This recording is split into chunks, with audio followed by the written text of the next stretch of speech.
ലോകോത്തര ബ്രാൻഡുകളുടെ home appliances പ്രോഡക്റ്റുകളുമായി classic home സെന്ററിന്റെ 3ാമത് ഷോറൂം ഇനി കൂറ്റനാടും.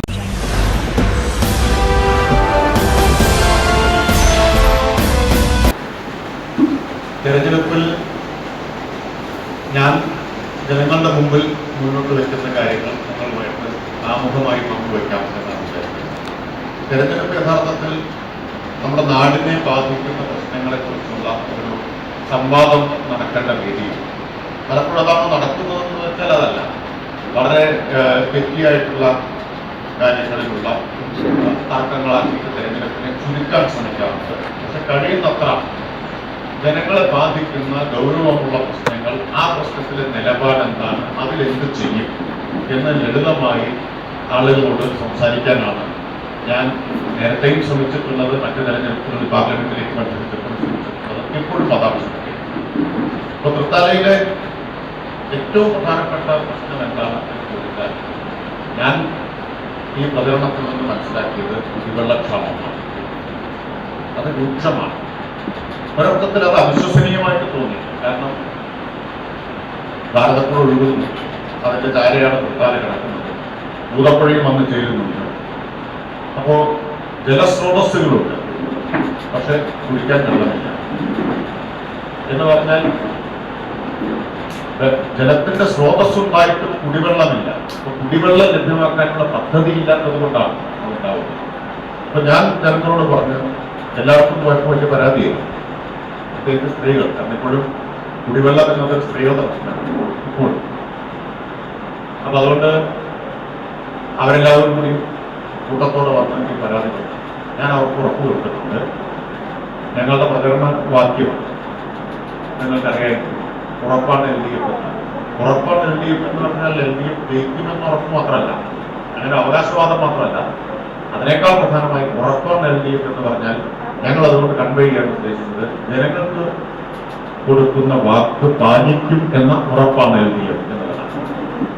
അപ്പോൾ അവരോട് പറഞ്ഞു, LDF ഗവൺമെന്റ് പറഞ്ഞാൽ തൃത്താലയിൽ ഞാൻ തിരഞ്ഞെടുക്കപ്പെട്ടാൽ ഉറപ്പാണ് കുടിവെള്ളം, അതൊരു അഷുറൻസാണ്, നിറവേറ്റാനാവും എന്ന് ഉറപ്പുള്ള ധൈര്യമുള്ള ഒരു അഷുറൻസ് അവർക്ക് കൊടുത്തിട്ടുണ്ട്. അത് കൊടുത്തതിന് ശേഷമാണ് LDFന്റെ മാനിഫെസ്റ്റോ, സ്റ്റേറ്റ് ലെവൽ മാനിഫെസ്റ്റോ വന്നത്. കണ്ടിട്ടുണ്ടാവുന്ന വിചാരിച്ചു. അതിലൊരു പ്രധാനപ്പെട്ട വാഗ്ദാനം കിഫ്ബി വഴി 5000 കോടിയുടെ കുടിവെള്ള പദ്ധതി നടപ്പാക്കുന്നതാണ്. അതോടുകൂടി ആ അഷുറൻസ് കൂടുതൽ ബലമുള്ളതായിട്ട് മാറി. പിന്നെ മറ്റൊന്ന്, മെച്ചപ്പെട്ട ഇൻഫ്രാസ്ട്രക്ചർ ലഭ്യമാണ് തൃത്താലയിൽ. അത് കിഫ്ബി ഉപയോഗിക്കും.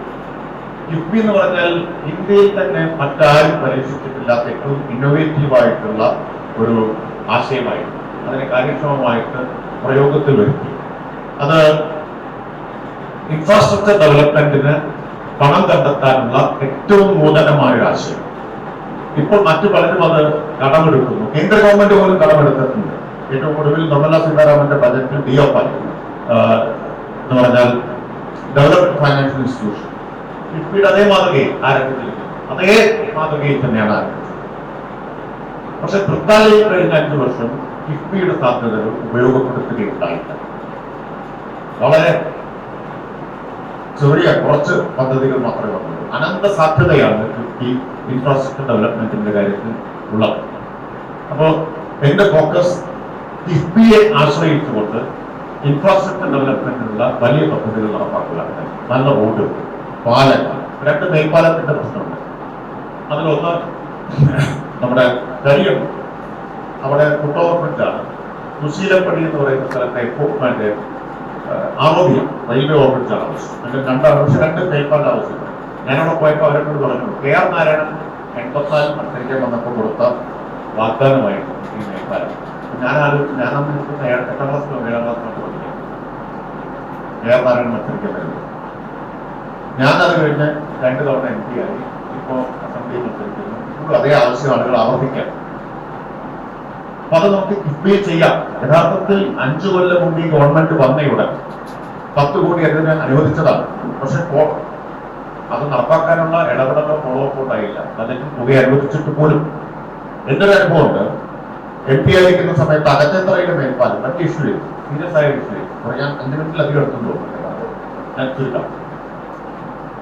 12 പേര് അവിടെ റെയിൽവേ ഗേറ്റിൽ കുടുങ്ങി ആശുപത്രിയിലെത്താതെ മരിച്ചിട്ടുള്ള സ്ഥലമാണ്. റെയിൽവേ സഹായിച്ചില്ല, കേന്ദ്ര ഗവൺമെന്റ് സഹായിച്ചില്ല. ഈ ഗവൺമെന്റ് വന്നപ്പോൾ മുഖ്യമന്ത്രി പോയി കണ്ടു. 38 കോടി രൂപയുടെ ഈ പദ്ധതി അംഗീകരിച്ചു. പണി നടന്നുകൊണ്ടിരിക്കുക. ഈ കരിയന്നൂരിനൊപ്പം പ്രഖ്യാപിച്ച ആദ്യത്തെ ബജറ്റിൽ പ്രഖ്യാപിച്ച വളരെ കുറച്ച് മേൽപ്പാലം പണി നടന്നുകൊണ്ടിരിക്കുക. പക്ഷെ ഇവിടെ മാത്രം ഉണ്ടായില്ല. അപ്പൊ മേൽപ്പാലങ്ങൾ, റോഡുകൾ, ഇവിടെ തൃക്കണാപുരം ഷൊർണൂർ റോഡ് കിഫ്ബിയിൽ ഉൾപ്പെടുത്തി ചെയ്യേണ്ട റോഡാണ്. അപ്പൊ അത്തരത്തിൽ നല്ല റോഡുകൾ, പാലങ്ങൾ, ഈ ഇൻഫ്രാസ്ട്രക്ചർ ഡെവലപ്മെന്റ്, 110 kV സബ്സ്റ്റേഷൻ, ഇത്തരത്തിലുള്ള കാര്യങ്ങൾക്കായിരിക്കും. കാരണം പശ്ചാത്തല സൗകര്യ വികസനം എന്നത് നാടിന്റെ പുരോഗതിക്ക് അനിവാര്യമായിട്ടുണ്ട്. അതുപോലെ മൂന്നാമത്തെ കാര്യത്തിന്റെ ഫോക്കസ് ഏരിയ എന്ന് പറഞ്ഞാൽ എഡ്യൂക്കേഷൻ ആയിരിക്കും. ഞാൻ വിദ്യാർത്ഥി പ്രസ്ഥാനത്തിലൂടെ വന്ന ഒരാളാണ്. MP ആയിരിക്കുമ്പോഴും ഫോക്കസ് ചെയ്ത മേഖല എഡ്യൂക്കേഷൻ ആയിരുന്നു. അതുകൊണ്ടാണ് IIT ഈ MP ആയിട്ട് ആദ്യം കൊടുത്ത നിവേദനം IIT തുടർച്ചയായി പാർലമെന്റിൽ അത് റേസ് ചെയ്തു. മാറി മാറി വന്ന 2 പ്രധാനമന്ത്രികളാണ്. 2 പേരെയും നിരന്തരം കണ്ട്, HRD മിനിസ്റ്റേഴ്സിനെ നിരന്തരം കണ്ട് 7 വർഷത്തെ ശ്രമം കൊണ്ടാണ് ഒടുവിൽ IIT അനുവദിച്ചിരിക്കുന്നത്. 2015 5 IITകൾ ഇന്ത്യയിൽ അനുവദിച്ചു. റെക്കോർഡ് വേഗത്തിൽ അതിന്റെ സ്ഥലമെടുപ്പ് നടത്തി. 200 ഏക്കറിൽ സ്ഥലമെടുപ്പ് കൊടുത്തു. വളരെ തൃപ്തിയോടെ പറയാൻ പറ്റും, ആ 5 IITകളിൽ ഏറ്റവും ആദ്യം ആരംഭിച്ചത് പാലക്കാട് IIT ആയിരുന്നു. 2018 3 വർഷത്തിനകം 2700 കോടിയുടെ പദ്ധതി നമുക്ക് യാഥാർത്ഥ്യമാക്കാൻ കഴിയും. അപ്പോൾ നമ്മുടെ നാട്ടിൽ ഇപ്പോൾ സംഭവിക്കുന്നത് എന്താണെന്ന് വെച്ചാൽ പ്രഖ്യാപനം ഉണ്ടാവും, പക്ഷെ നടപ്പാക്കില്ല. അത് ഒരുപാട് കാലമെടുക്കും. സമയബന്ധിതമായിട്ട് പ്രോജക്റ്റ് പൂർത്തീകരിക്കുക എന്നതൊരു പ്രധാനപ്പെട്ട പ്രശ്നമാണ്.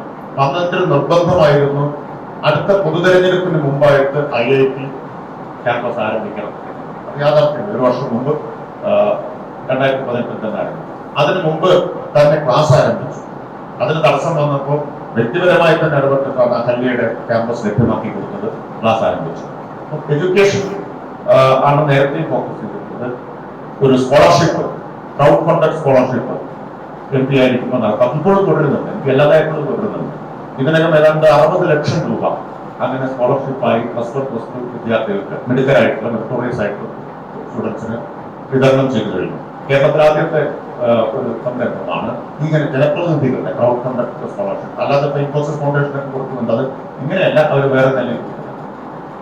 അതുപോലെ തന്നെ മുഴുവൻ ഗവൺമെന്റ് ഹയർ സെക്കൻഡറി സ്കൂളിലും library, lab, laboratory complex MP ആയിരിക്കും.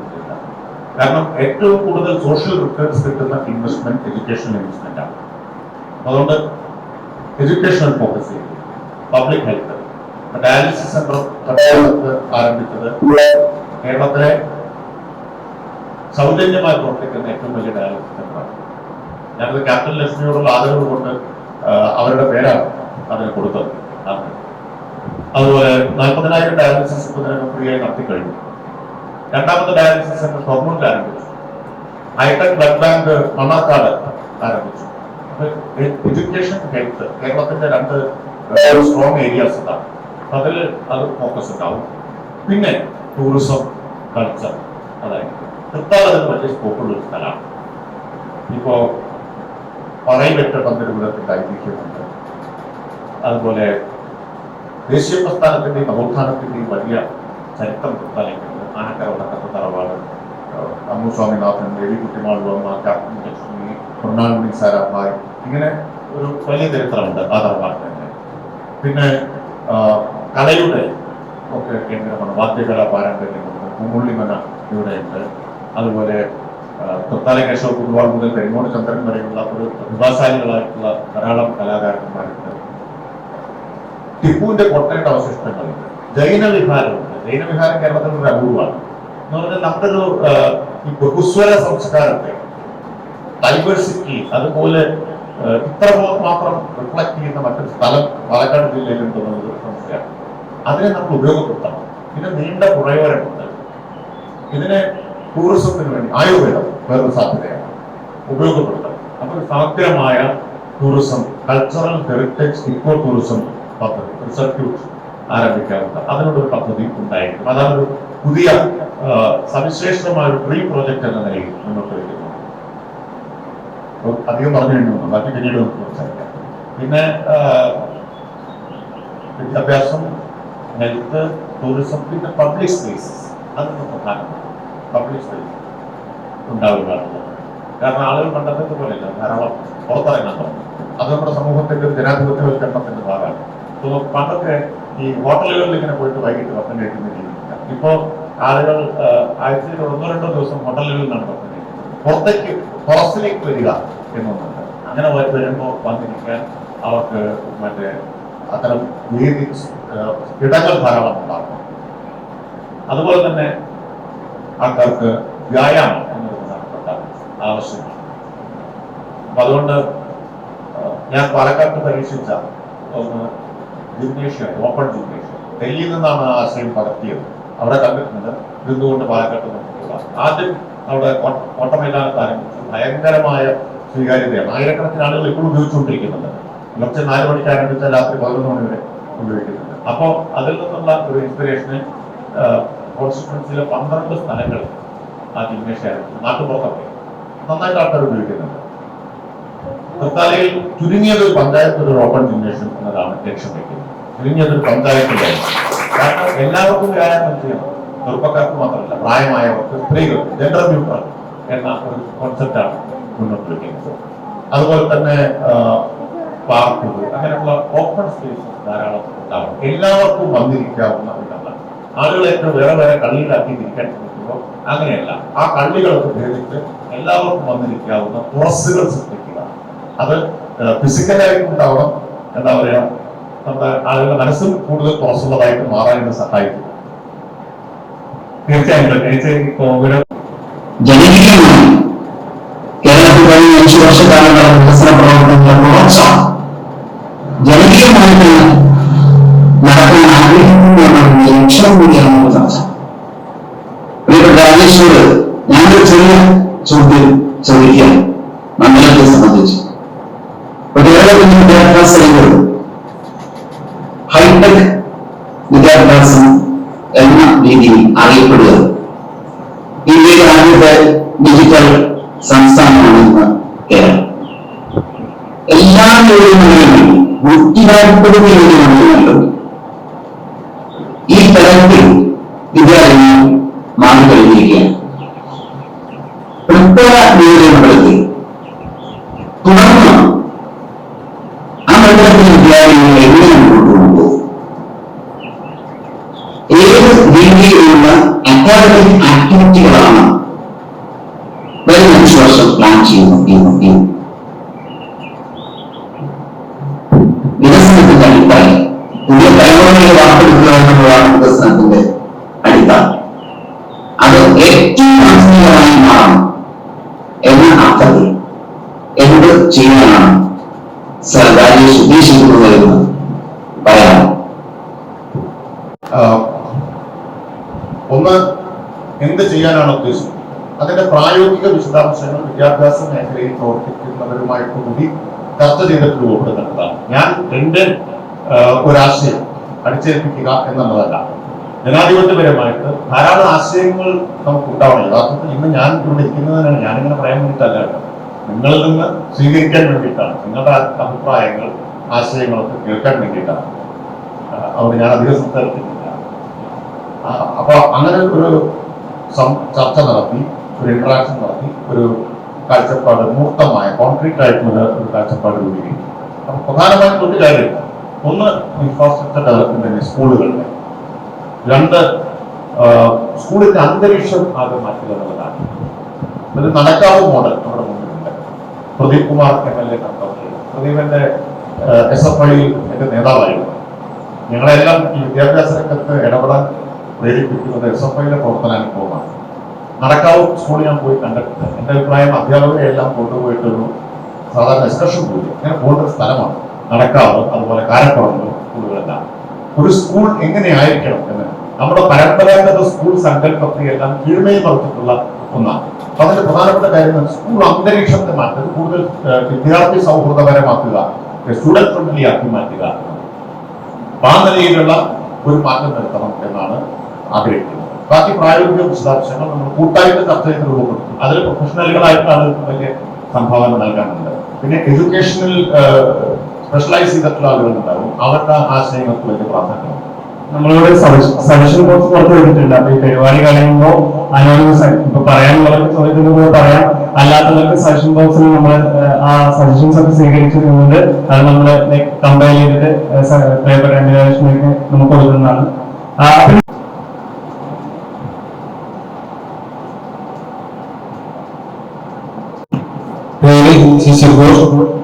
ഞാൻ ടൂറിസം PG ചെയ്തുകൊണ്ടിരിക്കുന്നു. ഞാൻ ചോദിച്ച കാര്യങ്ങള് സഖാവ് സംസാരിച്ചു തുടങ്ങിയപ്പോ തന്നെ ഇങ്ങോട്ട് വന്നു. ഞാനൊരു ചോദ്യത്തിന്റെ മുന ഒടിച്ചു കളഞ്ഞെന്നാണോ? ബോധപൂർവമല്ല. നമ്മുടെ പഞ്ചായത്തിനകത്ത് വലിയ രീതിയിൽ കുടിവെള്ള പ്രശ്നം നേരിടുന്നുണ്ടെന്ന് പറഞ്ഞു. തൃത്താല പഞ്ചായത്ത്, പട്ടിത്തറ പഞ്ചായത്ത്, അതേപോലെ നാഗർശ്ശേരി പഞ്ചായത്തില്, ഈ 3 പഞ്ചായത്തുകളിലൂടെ ഒഴുകുന്ന അല്ലെങ്കിൽ 3 പഞ്ചായത്തിലുള്ള ഒരു പാടശേഖരമുണ്ട്. ഏകദേശം 3 മുതലോളം പണിയെടുക്കാൻ പറ്റുന്ന ഒരു പാടശേഖരമാണ്. വർഷകാലത്ത് സമൃദ്ധമായി വെള്ളം നിറഞ്ഞ് വേനലിന് പറ്റാണ്ട് നിൽക്കുന്ന പട്ടിത്തറയിലുണ്ട്, തൃത്താല പഞ്ചായത്തിനകത്തുണ്ട്, നാഗർശ്ശേരി, ഈ 3 സ്ഥലത്തിലും കൂടി ചേർന്ന് കിടക്കുന്ന ഒരു സ്ഥലമാണ്. അവിടെ ഏകദേശം 3 മുതലോളം പണിയെടുക്കാം. 1970-ലാണ് തോന്നുന്നു നമ്മുടെ വെള്ളീശ്വരൻ മിനിസ്റ്ററായ കാലത്ത് ഒരു തോട് വന്നു. ആ തോടിലൂടെയാണ് ഇപ്പോഴും ഈ 3 പാടശേഖരത്തേക്കും പുഴയിലൂടെ വെള്ളം എത്തിച്ചുകൊണ്ടിരിക്കുന്നത്. നിലവിലെ ആ തോടിന്റെ അവസ്ഥ വളരെ പരിതാപകരമാണ്. പുതുതായി ഒരുവിധ പദ്ധതികളും വന്നിട്ടില്ല. ആ തോടില് വെള്ളം അടിച്ച് കെട്ടി നിർത്തി കഴിഞ്ഞാൽ 3 മുതല് നമുക്ക് അവിടെ കൃഷി നടത്താൻ സാധിക്കും. ഇപ്പോ നമുക്ക് വർഷകാലത്ത് ബോട്ടിംഗ് പോലുള്ള പരിപാടികൾക്ക് വേണ്ടിയിട്ടും ഈ സ്ഥലം ഉപയോഗിക്കാൻ പറ്റും. കായലാണ് ശരിക്കും. ഈ സഖാവത്തിന് മറുപടി അറിഞ്ഞിട്ട് 1-2 ചോദ്യങ്ങളൂടെ ഉണ്ട്. നല്ല ചോദ്യമാണ്. ഈ പട്ടിത്തറയില് ഈ പാടശേഖരം ഞാൻ പോയി കണ്ടിരുന്നു. പ്രചരണത്തിന് പോയ സമയത്ത് കണ്ടിരുന്നു. അവിടുത്തെ കൃഷിക്കാരുമായിട്ട് സംസാരിച്ചിരുന്നു. അവര് അവിടുത്തെ കാര്യത്തിൽ ഈ കാര്യം പറഞ്ഞു.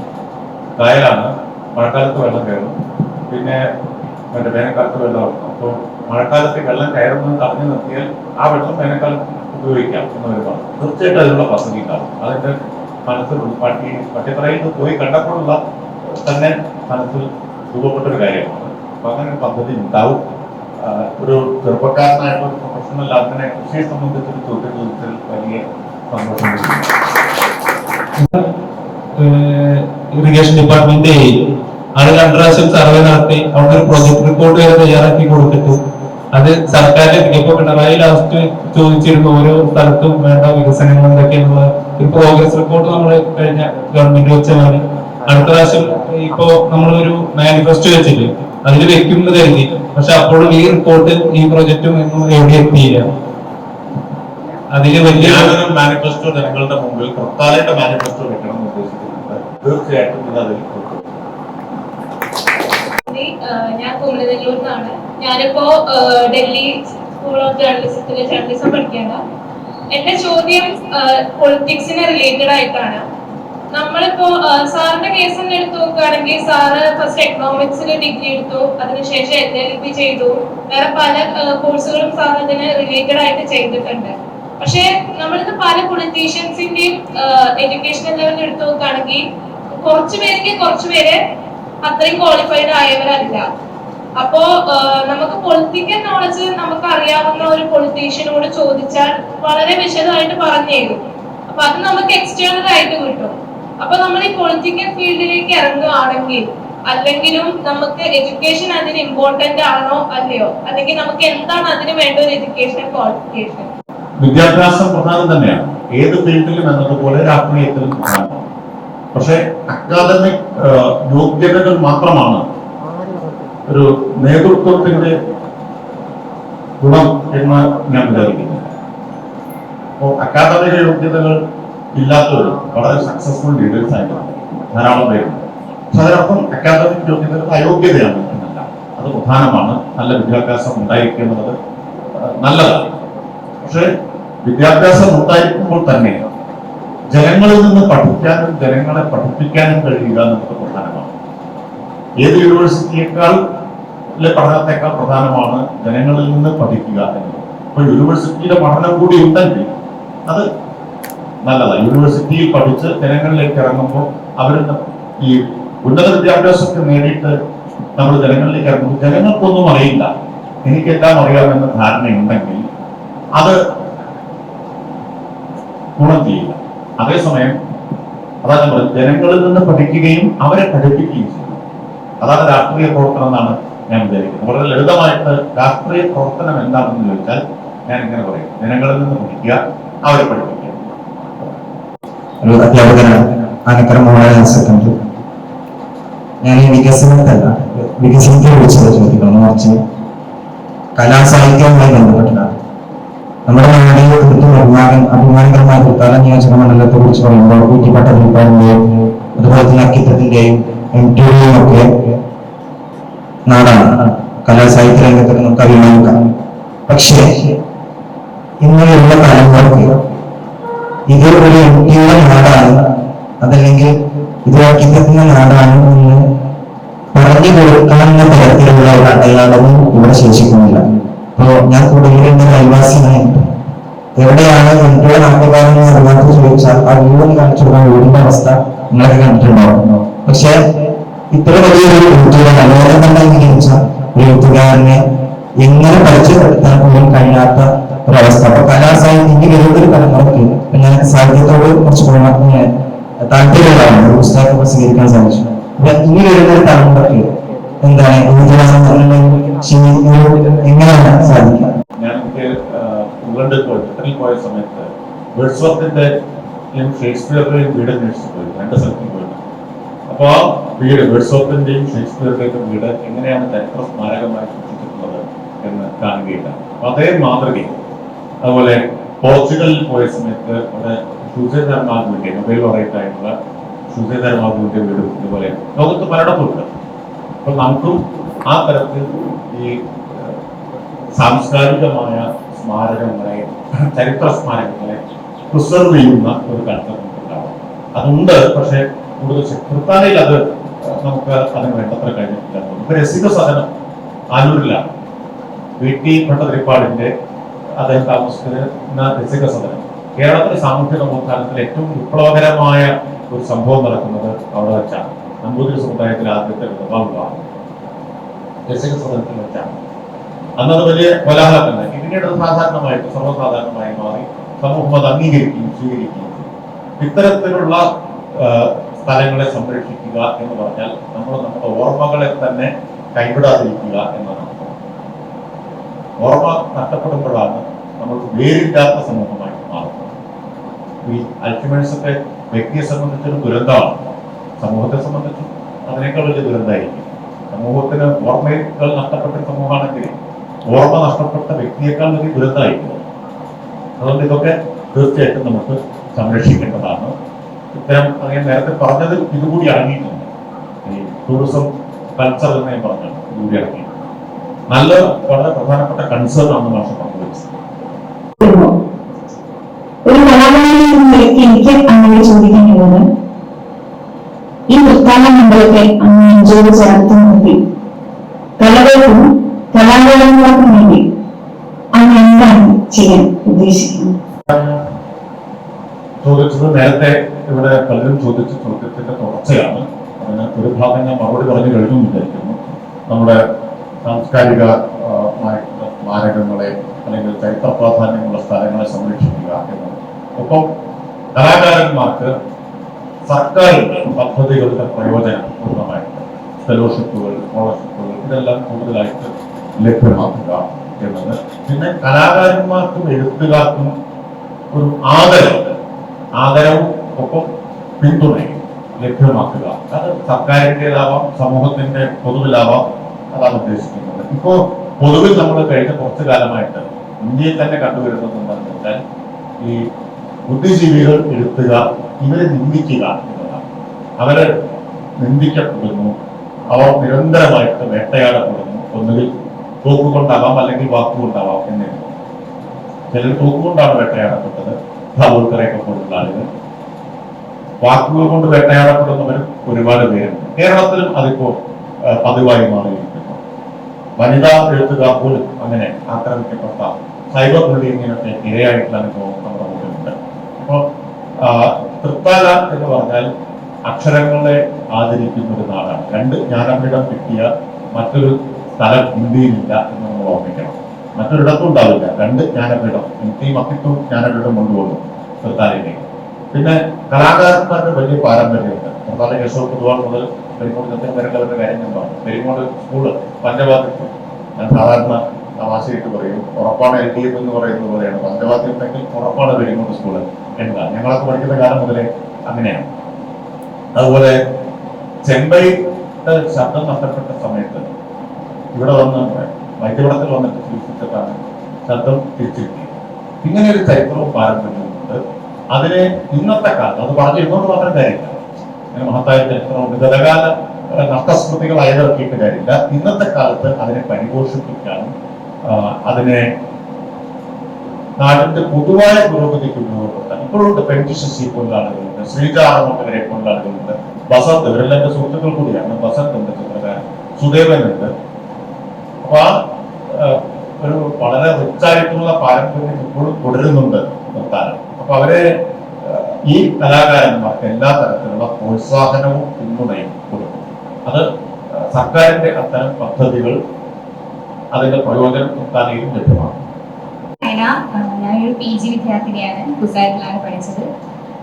എനിക്ക് ചോദിക്കാനുള്ളത് സോഷ്യൽ മീഡിയ ആയിട്ട് ബന്ധപ്പെട്ടുള്ള കാര്യമാണ്. ഇപ്പൊ എല്ലാവരും വെർച്വൽ ലോകമാണല്ലോ, പ്രത്യേകിച്ച് കൊറോണ വന്നതിന് ശേഷം എല്ലാം വെർച്വലായിരിക്കുകയാണ്. അപ്പോൾ ഒരു ജനപ്രതിനിധി എന്ന രീതിയിൽ സോഷ്യൽ മീഡിയയെ എങ്ങനെ ക്രിയാത്മകമായി ഉപയോഗിക്കാമെന്നാണ് താങ്കളുടെ അഭിപ്രായം? പ്രത്യേകിച്ച് തൃത്താലയുടെ കാര്യം നമുക്ക് പറയേണ്ട ആവശ്യമില്ല. കഴിഞ്ഞ കുറച്ച് വർഷമായിട്ട് ചിത്താരിയിലെ ജനപ്രതിനിധി സോഷ്യൽ മീഡിയയിൽ എങ്ങനെ വൈറലായെന്ന് എന്തൊക്കെ കമന്റാണ് കിട്ടിയതെന്ന് നന്നായിട്ട് അറിയാം. അതുകൊണ്ട് ജനപ്രതിനിധി താങ്കൾ എങ്ങനെയാണ് ക്രിയാത്മകമായി സോഷ്യൽ മീഡിയ ഉപയോഗിക്കാൻ പോകുന്നത്? സമാനമായ ചോദ്യം ഒരു ടെലിവിഷൻ ചാനൽ ഇവിടെ വരുന്നതിന് മുമ്പ് ഇന്റർവ്യൂ ചെയ്തു. ഞാൻ അവരോട് പറഞ്ഞ മറുപടി ഇവിടെ ആവർത്തിക്കാം. സോഷ്യൽ മീഡിയയിൽ നമ്മുടെ ഇടപെടൽ, നമ്മുടെ സാന്നിധ്യം എന്ന് പറയുന്നത് നമ്മൾ ജനങ്ങൾക്കിടയിൽ നടത്തുന്ന ഇടപെടലിന്റെ, തെരുവിൽ നടത്തുന്ന ഇടപെടലിന്റെ, സമൂഹത്തിൽ നടത്തുന്ന ഇടപെടലിന്റെ ഒരു റിഫ്ലക്ഷൻ ആയിരിക്കണം എന്ന് ഞാൻ കരുതുന്നു.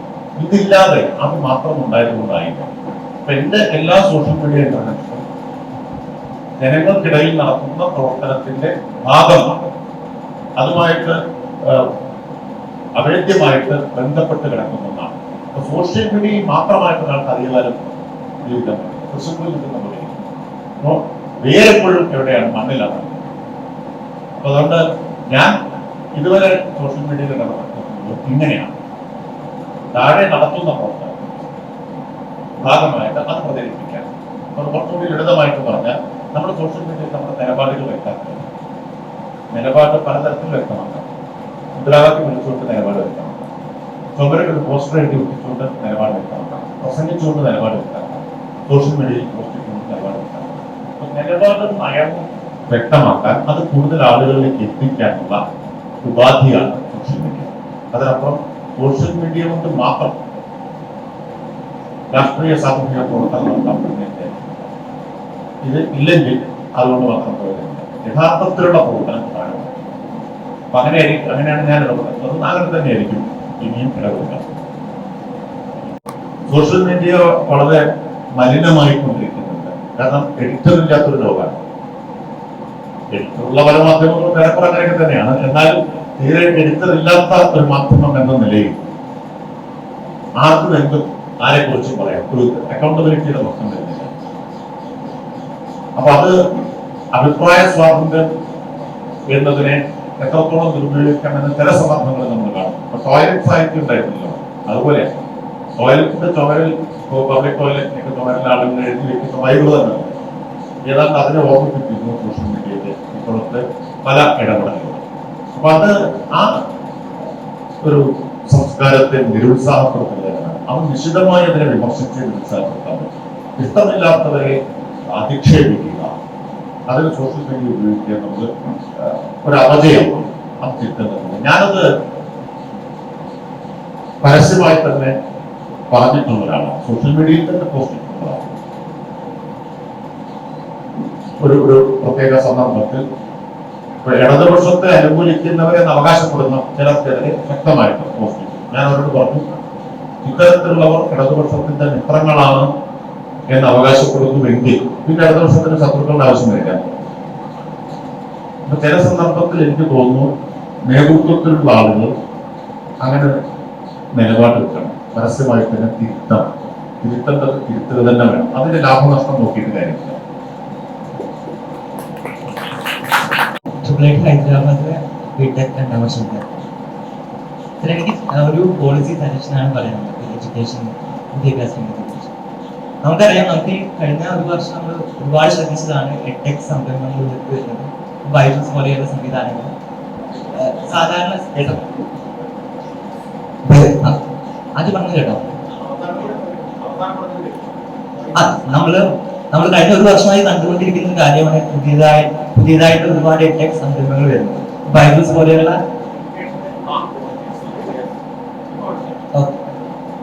അപ്പൊ ഇതില് ഒരു പ്രശ്നമായിട്ട് ഞാൻ മനസ്സിലാക്കിയത്, അല്ല ആദ്യം എഡ്ടെക് സംരംഭങ്ങളെ കുറിച്ച് നോക്കുകയാണെങ്കിൽ ബൈജൂസ് പോലെയുള്ള പല സംവിധാനങ്ങൾ ഞാൻ ഉപയോഗിച്ചിട്ടുണ്ട്. അപ്പോ ഈ ഇത്തരം ആപ്ലിക്കേഷനുകളും അല്ലെങ്കിൽ ഇത്തരം സർവീസുകൾ നമ്മുടെ വിദ്യാഭ്യാസത്തിന് സ്കിൽസ് ഡെവലപ്പ് ചെയ്യുന്നതിനും ഒരു കാര്യങ്ങൾ മനസ്സിലാക്കുന്നതിനും ഒക്കെ എത്രത്തോളം കോംപ്ലിമെന്റ് ചെയ്യാൻ പറ്റുമെന്ന് ഞാൻ മനസ്സിലാക്കി. പക്ഷെ ഇതിലൊരു പോരായ്മയായിട്ട് ഞാൻ കാണുന്നത്, ബൈജൂസിന്റെ കാര്യം എടുക്കുകയാണെങ്കിൽ ഏകദേശം 40,000-ഓളം രൂപയാണ് ഒരു വർഷം ഒരു 10ാം ക്ലാസ്സിൽ പഠിക്കുന്ന വിദ്യാർത്ഥിക്ക് ആവശ്യമായിട്ട് വരുന്നത്. അതിപ്പോ പുതിയതായിട്ട് പഠിക്കുന്ന ഒട്ടുമിക്ക വിദ്യാർത്ഥികൾക്കും അപ്രാപ്യമായിട്ടുള്ള ഒരു കാര്യമാണ്. അതുകൊണ്ട് തന്നെ ബൈജൂസ് പോലെയുള്ള അല്ലെങ്കിൽ വേദാന്തൂക്ക പോലെയുള്ള സംവിധാനങ്ങൾ സർക്കാരിന് തന്നെ തുടങ്ങിക്കൂടെ? അതായത് സർക്കാരിന്റെ പൊതുവിദ്യാഭ്യാസ നയത്തിന്റെ ഭാഗമായി ഇത്തരം ഒരു കാര്യം ആലോചിക്കേണ്ടതുമാണ്. ഇത്തരത്തിൽ ഈ എഡ്ടെക് സംരംഭങ്ങളെ എങ്ങനെ പൊതു സ്വത്താക്കി മാറ്റാവുന്നതാണ്. ഇന്ന് ഈ നോളജ് തന്നെ ക്യാപിറ്റൽ ആവുന്ന കാലമാണ്. അപ്പോൾ ഈ എൻക്ലോഷർ ഓഫ് ദ നോളജ് എന്നതാണ് സംഭവിച്ചുകൊണ്ടിരിക്കുന്നത്. മൂലധനത്തിന്റെ മുകളിലുള്ള നിയന്ത്രണം. അപ്പൊ വിജ്ഞാനത്തെ വിമോചിപ്പിക്കുക എന്ന ആശയമാണത് എന്ന് വിചാരിക്കും. വിജ്ഞാനത്തെ വിമോചിപ്പിക്കുക അതിന് സഹായകരമായിട്ടുള്ള ആശയമാണ്. ഇത് ഗവൺമെന്റിന്റെ മുമ്പിൽ വയ്ക്കാം. ജനപ്രതിനിധി എന്ന നിലയിൽ ഈ നിർദ്ദേശം കേരളം ഒരുപാട് കാര്യത്തിൽ സമാന ബദൽ ഉണ്ടാക്കിയിട്ടുണ്ട്. ഇപ്പൊ K4 ഒരു ബദലാണ്. ഇന്റർനെറ്റ് കുത്തകയെ എന്താ പറയാ ഭേദിക്കാൻ സഹായിക്കുന്ന ഒരു ബദലാണ് K4. അപ്പൊ അതുപോലുള്ള ഒരു ബദൽ സാധ്യതയുള്ളതാണ് പുതിയ സർക്കാരിന്റെ മുമ്പിൽ. തീർച്ചയായിട്ടും ഈ നിർദ്ദേശം കുറച്ചുകൂടി കോൺക്രീറ്റ് ആയിട്ടുള്ള ഒരു കാര്യമായിട്ട് എഴുതി തന്നാൽ നമുക്കത് അവതരിപ്പിക്കാവുന്ന ആശയം.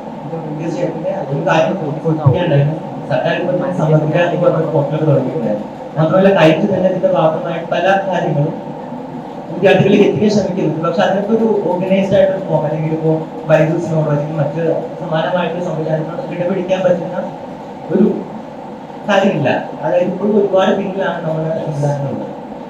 ഇതേപോലെ തന്നെ എനിക്ക് ഞാൻ പറഞ്ഞത് 10+2 വരെയുള്ള ക്ലാസ്സുകളെ ഒത്തിരി പ്രധാനമായിട്ടും പറഞ്ഞു. അതുപോലെ ഈ ഉന്നത വിദ്യാഭ്യാസത്തിന്റെ രംഗത്തിലേക്ക് വരികയാണെങ്കിൽ നമുക്ക് NPTEL എന്ന് പറയുന്ന ഒരു സംവിധാനമുണ്ട്. അത് സാറിന് അറിയാമായിരിക്കും. അപ്പൊ അതിൽ പ്രധാനമായിട്ടും IIT-കളിലും IISc-കളിലും ഒക്കെയുള്ള ക്ലാസ് റൂം ചർച്ചകൾ തന്നെ എടുത്തുകൊണ്ട് ബാക്കി എല്ലാവർക്കും കാണാൻ പറ്റുന്ന ഒരു അവസ്ഥയിലേക്ക് എത്തിക്കുകയാണ്. അതുപോലെ തന്നെ ഇപ്പൊ കേരള ടെക്നിക്കൽ യൂണിവേഴ്സിറ്റിയുടെ ഭാഗമായിട്ടുള്ള ക്ലാസ്സുകളൊക്കെ ഇതേപോലെ ഒരു സമാനമായിട്ടുള്ള സംവിധാനത്തിലൂടെ വിദ്യാർത്ഥികളിലേക്ക് എത്തിക്കാനുള്ള ഒരു ശ്രമം ഉണ്ടാകുന്നു. അതും നല്ല നിർദ്ദേശമാണ്, നല്ല ആശയമാണ്. വളരെ അതാണ് നിങ്ങളിൽ നിന്ന് കേൾക്കാനാണ് ഞാൻ ഇരിക്കുന്നത്. ഇതെല്ലാം പുതിയ സാധ്യതകൾ നിങ്ങൾ തോന്നുകയാണ്. പാലക്കാട് IIT ഉണ്ട്. നമുക്ക് ആ IIT ഒക്കെ ആയിട്ട് ചേർന്നും എന്തെല്ലാം കാര്യങ്ങൾ ചെയ്യാം. അതും ഈ സന്ദർഭത്തിൽ ഞാൻ അതിനോട് ചേർത്ത് വായിക്കും. ഇത്തരം കാര്യങ്ങൾ കുറച്ചുകൂടി കോൺക്രീറ്റ് ആയിട്ട് തന്നാൽ നമുക്ക് അത് സർക്കാരിന്റെ ശ്രദ്ധയിൽ കൊണ്ടുവരാം. ഞാൻ എന്റെ ഇമെയിൽ ID തരാം. നമുക്ക് ഇനി കാണാമല്ലോ. അല്ല, അതിനുള്ള ഒരു വേദി നമുക്ക് തന്നെ വിളിക്കാവുന്നതാണ്. ഒരു സജഷൻ കേരളത്തിൽ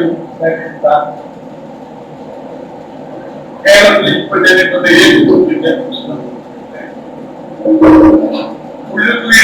ഒരു ഭാഗമാണ് വീട്ടമ്മമാരായിട്ട് കഴിയുന്ന ലക്ഷക്കണക്കിന് സ്ത്രീകൾ എല്ലാ ദിവസവും അവർക്ക് തൊഴിൽ നൽകുന്നത് ഇടതുപക്ഷ ജനാധിപത്യ വളരെ കൃത്യമായിട്ടുള്ള പരിപാടി ഉണ്ടാവും. അതുപ്രകാരം 20 ലക്ഷം ആർട്ടിസ്റ്റുകൾ ഡിജിറ്റൽ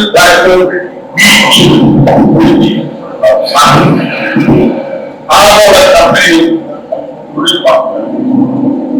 മറ്റൊരു 5 ലക്ഷം പേര് കേരളത്തിലെ സാങ്കേതിക വ്യവസായ മേഖലയിൽ 15 ലക്ഷം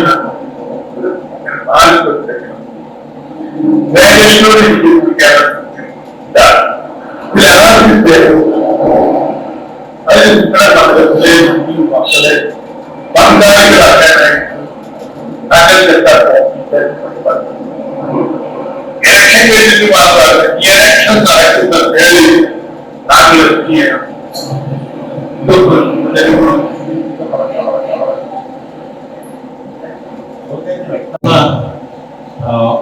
വീട്ടമ്മമാരുടെ കാര്യത്തിൽ ആദ്യം പറയാം. കുടുംബശ്രീ ഒരു വലിയ നെറ്റ്വർക്കാണ്. കുടുംബശ്രീയെ ഉപയോഗിച്ചുകൊണ്ട് ഈ സൂക്ഷ്മ സംരംഭകത്വം പ്രോത്സാഹിപ്പിക്കും. അത് കൂടുതൽ തൊഴിലവസരങ്ങൾ സൃഷ്ടിക്കും. കുടുംബശ്രീ ഇന്റർനാഷണൽ ലെവലിൽ തന്നെ ശ്രദ്ധിക്കപ്പെട്ടിട്ടുള്ള ഒരു ഇനിഷ്യേറ്റീവാണ്. അപ്പൊ അതിനെ നമുക്ക് വലിയ തോതിൽ ഈ സംരംഭകത്വത്തെ പ്രോത്സാഹിപ്പിക്കാനും തൊഴിലവസരങ്ങൾ സൃഷ്ടിക്കാനും കഴിയും. ചെറുപ്പക്കാരുടെ കാര്യത്തിൽ കേന്ദ്ര ഗവൺമെന്റ് പ്രധാനമായിട്ടും വെച്ചിട്ടുള്ളത് ഒരു ദീർഘവീക്ഷണമാണ്. 20 ലക്ഷം തൊഴിൽ ഡിജിറ്റൽ പ്ലാറ്റ്ഫോം. കാരണം നേരത്തെ ചോദിച്ചല്ലോ, ഓൺലൈൻ ആയിക്കൊണ്ടിരിക്കുകയാണെന്ന് ആരോഗ്യം പറഞ്ഞു. ജീവിതം കൂടുതൽ ഓൺലൈനായി മാറിക്കൊണ്ടിരിക്കുക. തൊഴിലിന്റെ സ്വഭാവത്തിൽ ഈ കോവിഡ് കാലം പാൻഡമിക് ഒരു വലിയ മാറ്റം വരുത്തി. ആ മാറ്റം വീട്ടിലിരുന്ന് ജോലി ഡിജിറ്റലായി മാറി തൊഴിലുകൾ. ഇനി അനേകം തൊഴിലുകൾ നഷ്ടപ്പെട്ടു പോകും. ഇപ്പോഴുള്ള പരമ്പരാഗത തൊഴിലുകളൊന്നും ഡിജിറ്റൽ തൊഴിലുകൾ കൂടുതൽ വരുമെന്നുമാണ് ഒരു പഠനം കാണിക്കുന്നത്. 10 കൊല്ലത്തിനിടയിൽ 3 കോടിയോ മറ്റും വരുന്നതാണ്. അതിൽ നിന്നൊരു നല്ല ഷെയർ കേരളത്തിന് സ്വന്തമാക്കുക എന്നുള്ളതാണ് LDF ബജറ്റിൽ, ഐസക്ക് തന്നെ ബജറ്റിൽ, അതുകൊണ്ടാണ് അദ്ദേഹം ചോദിക്കുന്നത് ബജറ്റിൽ മുന്നോട്ട് വെച്ചിട്ടുള്ളത്. ഒരു ദീർഘവീക്ഷണമാണ്.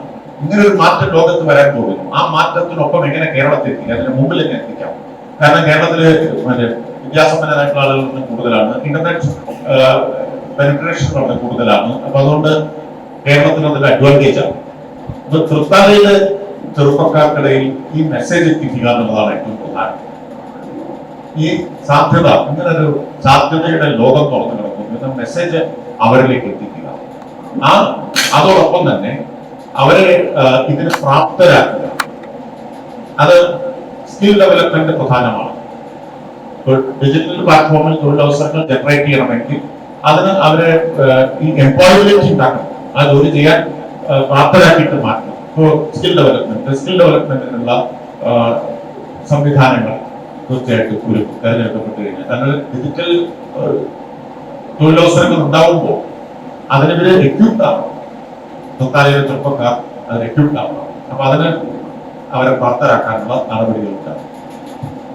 ഒരുപാട് ഉപകാരമായിരിക്കും ആ കാര്യത്തിൽ. നമുക്ക് ഇപ്പൊ JR കിട്ടി. അപ്പൊ ഞാനിപ്പോ PhDക്ക് ശ്രമിച്ചുകൊണ്ടിരിക്കുകയാണ്. അപ്പൊ ഞാൻ MSc പ്ലാന്റ് സയൻസ് ചെയ്തത് സെൻട്രൽ യൂണിവേഴ്സിറ്റി ഓഫ് കേരളയിലാണ്. PhD ചെയ്തത് ഇവിടെ പട്ടാമ്പി ഗവൺമെന്റ് കോളേജിലാണ്. അപ്പൊ ഞാന് എന്റെ അനുഭവം പറയുകയാണെങ്കിൽ അതൊന്നും ഞാൻ പറയാച്ചതാണ്. അപ്പൊ എന്താ വെച്ചാൽ ഞാന് അവിടെ BSc ബോട്ടണി കഴിഞ്ഞിട്ട് MSc പ്ലാന്റ് സയൻസിന് ഈ ഭാഗത്ത് തന്നെ അവിടെ ചേർന്നു. ഇനി ആ സെൻട്രൽ യൂണിവേഴ്സിറ്റിയിൽ തന്നെ ഈ ഭാഗത്ത് ചേർന്ന ആദ്യത്തെ ഒരാള് ഞാനായിരുന്നു. അപ്പോ എനിക്ക് മനസ്സിലായിട്ടുള്ളത് നമ്മുടെ ഈ ഭാഗത്തിന്റെ പ്രശ്നമാണോ എന്ന് എനിക്കറിയില്ല. പക്ഷെ നമ്മൾ ഒരുപാട് കാര്യങ്ങളൊന്നും അറിയുന്നില്ല. അപ്പൊ എനിക്ക് തോന്നിയിട്ടുള്ളത് ഇപ്പോ നമുക്ക് ചുറ്റുമുള്ള ഒരുപാട് പേര് ഈ ഒരുപാട് നല്ല സ്ഥാപനങ്ങൾ പഠിക്കുന്നവരാണ്.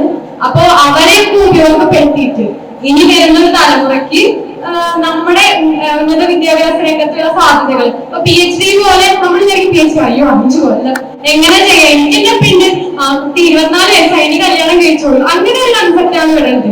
അപ്പോ ഇങ്ങനെ നമ്മുടെ ഈ നന്നായി പഠിച്ചവർ നല്ല സ്ഥാപനങ്ങളിൽ പഠിച്ചവരെ ഉപയോഗപ്പെടുത്തിയിട്ട് എങ്ങനെ നമുക്ക് ഒരു അടുത്ത തലമുറയ്ക്ക് എങ്ങനെ ഗൈഡ് ചെയ്യുക, അങ്ങനെ വല്ല ഒരു ആശയങ്ങളുണ്ടോ? സ്കോളർഷിപ്പിന്റെ കാര്യം പറഞ്ഞു. അത് ഞാൻ വിദ്യാർത്ഥി പ്രസ്ഥാനത്തിൽ പ്രവർത്തിച്ച കാലത്ത് സഹപ്രവർത്തകരായിരുന്ന ഇപ്പോൾ ലോകത്തിന്റെ പല ഭാഗത്തും ജോലി ചെയ്യുന്ന ആളുകൾ, പാലക്കാട് എഞ്ചിനീയറിംഗ് കോളേജിലും മറ്റൊക്കെ ഉണ്ടായിരുന്ന ആളുകൾ, അവരൊക്കെ സഹകരിച്ച് അവരുടെ അലുമിനി അവരുമായി സഹകരിച്ചിട്ടാണ് ചെയ്യുന്നത്. അതില് അധ്യാപകരായിരുന്നു നമ്മുടെ പേരുണ്ട്. അപ്പൊ ഞങ്ങൾ ആലോചിച്ചതിന്റെ അടുത്ത ഘട്ടം ഇത് തന്നെയാണ് ഇപ്പൊ ചോദ്യം. ഗേറ്റ് വേ എന്ന പേര് ഞങ്ങൾ കണ്ടു. സെന്റേഴ്സ് ഓഫ് എക്സലൻസിലേക്ക് മികച്ച വിദ്യാഭ്യാസ സ്ഥാപനം IIT, IIM അതുപോലുള്ള സെൻട്രൽ യൂണിവേഴ്സിറ്റീസ് ഇതിലേക്കൊക്കെ നമ്മുടെ നാട്ടിൻ പുറത്തെ കുട്ടികളെ പൊതുവിദ്യാലയങ്ങളിലൊക്കെ പഠിക്കുന്ന കുട്ടികൾ, അല്ലാത്ത കുട്ടികൾക്ക് വേറെ അവന്യൂസ് ഉണ്ട്. അപ്പോൾ ഈ റൂറൽ ബാക്ക്ഗ്രൗണ്ടിൽ നിന്നൊക്കെ വരുന്ന കുട്ടികളെ അതിന് കോൺഫിഡന്റ് ആക്കുക, അതിന് കോമ്പറ്റന്റ് ആക്കുക എന്ന ഒരു ലക്ഷ്യത്തോടെ പരിശീലന പരിപാടി ചെറുപ്പത്തിൽ തന്നെ ആരംഭിക്കണം എന്നാലോചിച്ചു. ഞങ്ങൾക്കത് അത് സ്കോളർഷിപ്പ് യാഥാർത്ഥ്യമാക്കാൻ കഴിഞ്ഞു. ഇത് യാഥാർത്ഥ്യമാക്കാൻ കഴിഞ്ഞില്ല. പക്ഷെ ആ ശ്രമം ഇപ്പോഴും തുടരുകയാണ്. എനിക്ക് തോന്നുന്നു ഇത് തലയിൽ നമുക്ക് നടപ്പാക്കാം എന്ന് തോന്നുന്നു. അതിൽ ഏറ്റവും വലിയ കോൺട്രിബ്യൂഷൻ നൽകാൻ കഴിയുന്നവരാണ് നിങ്ങൾ. കോളേജിലാണ് പഠിക്കുന്നത്. കേരളത്തിന്റെ അങ്ങോളം ഇങ്ങോളം എയ്ഡഡ് കോളേജിൽ വിദ്യാർത്ഥികൾ വന്നത് മെറിറ്റ് സീറ്റിലാണ്. നമുക്കറിയാം LLBക്ക് അവർ കുറച്ച് ഗവൺമെന്റ് കോളേജുകളേ ഉള്ളൂ. അപ്പൊ LLB പെർസ്യൂ ചെയ്യുന്ന ബാക്കിയുള്ള കുട്ടികൾക്ക് എയ്ഡഡ് കോളേജിൽ പോയേ പറ്റും. കേരളത്തിൽ തന്നെ എയ്ഡഡ് കോളേജിൽ നിന്നാണ് ഒരുപാട് ശതമാനം കുട്ടികൾ പഠിച്ചിറങ്ങുന്നത്. എയ്ഡഡ് കോളേജിന്റെ പ്രശ്നം എന്ന് പറഞ്ഞാൽ, ഞാനിപ്പോ LLB സ്റ്റുഡന്റ് ആണ്. ജനാധിപത്യ രാജ്യത്താണ് നമ്മൾ ജീവിക്കുന്നത്. പൊളിറ്റിക്സ് എത്രത്തോളം ഇമ്പോർട്ടന്റ് ആണെന്ന് നമുക്ക് എല്ലാവർക്കും അറിയാം. എന്നാൽ പൊളിറ്റിക്കലി ഇല്ലിറ്ററേറ്റ് ആയ കുട്ടികളാണ് ഓരോ എയ്ഡഡ് സ്കൂളിൽ നിന്ന് പഠിച്ചു വരുന്നത്.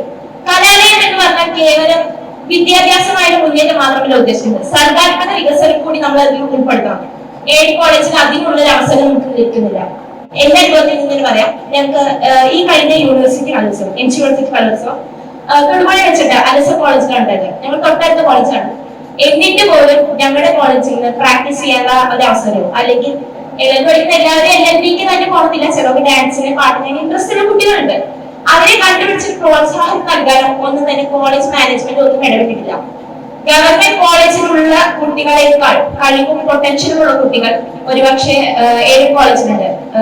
കലാം സാർ നമ്മളോട് പറഞ്ഞു, ബാക്ക് ബെഞ്ചിൽ നോക്കിയാലാണ് ഏറ്റവും മികച്ച വിദ്യാർത്ഥികളെ കാണുന്നത്.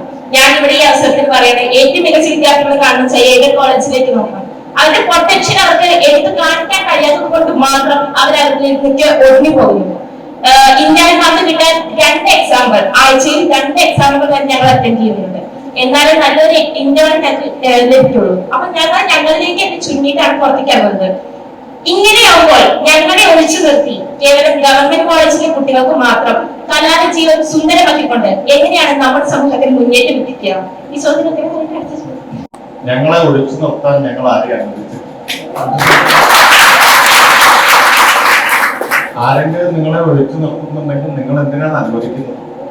നമ്മൾ കൂട്ടായിട്ട് ഒരുപാട് പ്രവർത്തിക്കുന്നുണ്ട്. എന്റെ കൂടെ പഠിക്കുന്ന കുട്ടികളോട് രാഷ്ട്രീയത്തെ കുറിച്ച് സംസാരിച്ചാൽ അവർക്ക് പറയാം, എനിക്ക് രാഷ്ട്രീയത്തിൽ എനിക്ക് ഇൻട്രസ്റ്റ് ഇല്ല. ഒരു ലോ കോളേജിൽ പഠിക്കുന്ന സ്റ്റുഡന്റ് പറഞ്ഞു, എനിക്ക് രാഷ്ട്രീയം അറിയില്ല, എനിക്ക് രാഷ്ട്രീയം ഇഷ്ടമല്ല, ഇതിനാ രാഷ്ട്രീയം. രാഷ്ട്രീയമായിട്ട് ഉള്ളിൽ പല വ്യൂസ് ഉണ്ട്, ചിലർ പോയിട്ടുണ്ട്, KSDP ഉണ്ട്, പലരും ഉണ്ടാവും. പക്ഷെ അതിന്റെ ഉള്ളിൽ കയറി കുറച്ച് കഴിയുമ്പോഴേക്കും അവർ അതിലേക്ക് ചുരുങ്ങുക. ഞങ്ങളോട് ഓറിയന്റേഷൻ ക്ലാസ്സിൽ ആദ്യം പറഞ്ഞത്, പൊളിറ്റിക്സ് പാടില്ല, നിങ്ങൾ 5 കൊല്ലം കഴിഞ്ഞ് എന്താണ് പൊളിറ്റിക്സ് ആയിക്കോളും, ഇതിന് പട്ടി പാടില്ല, വീട്ടിലേക്ക് കോള് പോകുന്നു, പ്രശ്നങ്ങളാകുന്നു. എന്നിട്ടും ഞങ്ങൾ ഞങ്ങളുടെ യൂണിറ്റ് കമ്മിറ്റികളുണ്ട്, പ്രവർത്തനങ്ങളുണ്ട്, എല്ലാ നടത്തുകളും ഉണ്ടെങ്കിലും എല്ലാവർക്കും തെറ്റിക്കാൻ കഴിയുന്നില്ല. ഇപ്പൊ നമുക്ക് തൊട്ടടുത്തൊരു യൂണിവേഴ്സിറ്റി കലോത്സവം ഉണ്ടായിട്ട് കുട്ടികോത്സവത്തെ ഫെസ്റ്റിൽ പോയി ചാൻസ് വാങ്ങിയെങ്കിലും നമുക്ക് അവരെ നല്ലൊരു കലാലയ ജീവിതം ലഭിക്കണം. അല്ലെങ്കിൽ എയ്ഡഡ് കോളേജ് സാറിന് ഞാൻ പറഞ്ഞു തരേണ്ട കാര്യമില്ലല്ലോ, നമ്മൾ ഗവൺമെന്റ് കോളേജിൽ കിട്ടുന്ന പോലെ കിട്ടണമെന്ന് ആഗ്രഹിക്കില്ലേ? ഒന്ന്, ഇത് ഞങ്ങൾക്ക് രാഷ്ട്രീയത്തിലല്ല, ഞങ്ങൾ രാഷ്ട്രീയത്തിലില്ല, ഞങ്ങൾ രാഷ്ട്രീയത്തിൽ ഇറങ്ങുന്നില്ല. എനിക്ക് സാധാരണ കേൾക്കുന്ന ഒരു കാര്യമാണ്. അപ്പൊ എനിക്കെപ്പോഴും തോന്നുക, ഇതെന്തോ കുളത്തിൽ ഇറങ്ങുന്നത് പോലെ അല്ലെങ്കിൽ പുഴയിൽ ഇറങ്ങുന്നത് പോലെ നമ്മൾ കരക്കിരിക്കുന്നവരാണ്. നമ്മൾ ആരും രാഷ്ട്രീയത്തിന്റെ കരക്കിരിക്കുന്നവരല്ല. നമ്മളെല്ലാം അറിഞ്ഞോ അറിയാതെയോ രാഷ്ട്രീയത്തിൽ ഇടപെടുന്നുണ്ട്. രാഷ്ട്രീയ ജീവികളാണ് എല്ലാവരും, അറിഞ്ഞാണെങ്കിലും അറിയാതെയാണ്. രാഷ്ട്രീയ ജീവിയാവാൻ ഏതെങ്കിലും പാർട്ടിയുടെ ആളാണെന്നില്ല, കളിക്കുന്നതിൽ ഭൂരിഭാഗം ഏതെങ്കിലും പാർട്ടിയുടെ ഭാഗമല്ലെന്നാണ് ഞാൻ വിചാരിക്കുന്നത്. നിങ്ങളുടെ ചോദ്യങ്ങളെല്ലാം ഏതെങ്കിലും പാർട്ടിയുടെ ആളാണ്. അപ്പൊ ഈ പാർട്ടി രാഷ്ട്രീയത്തിന്റെ ഒരു ചെറിയ മേഖലയാണ്. അപ്പൊ അങ്ങനത്തായിരിക്കും ചില ആൾക്കാരെ രാഷ്ട്രീയത്തിൽ ഇറങ്ങുന്നില്ല എന്നൊക്കെ പറഞ്ഞു. അങ്ങനെയാണോ രജനീകാന്ത് രാഷ്ട്രീയത്തിൽ ഇറങ്ങുന്നു എന്നൊക്കെ ചോദിക്കുമ്പോൾ അത് പാർട്ടി രാഷ്ട്രീയത്തിൽ ഇറങ്ങുന്നതാണ്. അല്ലാതെ ഒരു ആളും രജനീകാന്ത് ആണെങ്കിലും ചോദ്യം ചോദിച്ച എന്താ പേര് മായയാണെങ്കിലും കരക്കിരിക്കുന്നവരല്ല രാഷ്ട്രീയത്തിന്റെ. ഇതിന്റെ ഭാഗമാണ്. നമുക്ക് ഇഷ്ടപ്പെട്ടാലും ഇഷ്ടപ്പെട്ടില്ലെങ്കിലും രാഷ്ട്രീയമാണ് നമ്മുടെ ജീവിതത്തെ നിർണ്ണയിക്കുന്നത്. മായ നമ്മൾ ഇഷ്ടപ്പെട്ടാലും ഇഷ്ടപ്പെട്ടില്ലെങ്കിലും ഇടയ്ക്കിടയ്ക്ക് പാചകവാതകത്തിന്റെ വില കൂടുന്നു. നമ്മുടെ നിയന്ത്രണത്തിലല്ല. നമുക്ക് ഇഷ്ടപ്പെട്ടാലും ഇഷ്ടപ്പെട്ടില്ലെങ്കിലും വില കൂട്ടുന്നുണ്ട്. അത് രാഷ്ട്രീയ തീരുമാനമാണ്, അല്ലെ? പെട്രോളിന്റെയും ഡീസലിന്റെയും വില എല്ലാ ദിവസവും കൂടിക്കൊണ്ടിരിക്കുന്നുണ്ട്. നമുക്ക് ഇഷ്ടമുണ്ടോ? ഇല്ല. അപ്പൊ നമ്മളത് ബാധിക്കുന്നില്ലേ? അങ്ങനെയാണ് രാഷ്ട്രീയം നമ്മുടെ ജീവിതത്തെ ബാധിക്കുന്നത്. അങ്ങനെയാണ് രാഷ്ട്രീയം നമ്മുടെ ജീവിതത്തെ നിർണ്ണയിക്കുന്നത്. ചെറിയ ലളിതമായ ഉദാഹരണം പറഞ്ഞെന്ന് മാത്രമേ. അപ്പൊ അതുകൊണ്ട് അതാണ് നമ്മൾ ചെറുപ്പക്കാരോട് പറയുന്നത്. ഇന്ന് ചെറുപ്പക്കാർക്ക് കൂടുതൽ തിരിച്ചറിയുന്നു എന്ന് ഞാൻ വിചാരിക്കുന്നു. പ്രത്യേകിച്ച് ഉന്നത വിദ്യാഭ്യാസ മേഖലയിലുള്ള കൂടുതൽ ചിന്തിക്കുന്ന ചെറുപ്പക്കാർ അത് തിരിച്ചറിയുന്നുണ്ട്. നാം ഇഷ്ടപ്പെട്ടാലും ഇഷ്ടപ്പെട്ടില്ലെങ്കിലും നമ്മുടെ രാഷ്ട്രീയത്തെ സ്വാധീനിക്കുന്നത് നമ്മുടെ ജീവിതത്തെ നിർണ്ണയിക്കുന്നത് രാഷ്ട്രീയമാണ്. അതാണ് പോളിറ്റിക്സ് ഡിറ്റർമൈൻസ് യുവർ ലൈഫ്.